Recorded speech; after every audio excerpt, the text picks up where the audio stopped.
নমস্কার বন্ধুরা, আমি লাবণী। রাখি পূর্ণিমার একটা ছোট্ট মিনি ব্লগে তোমাদের সবাইকে স্বাগত।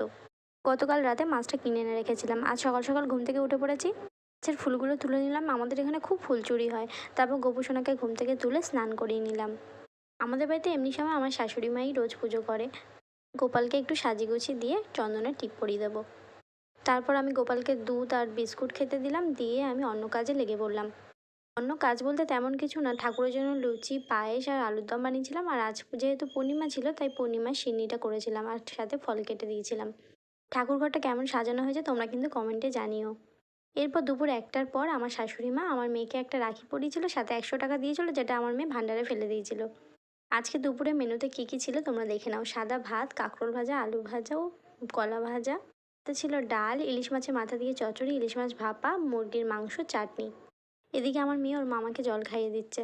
ভিডিওটি ভালো লাগলে লাইক করে দিও। টাটা।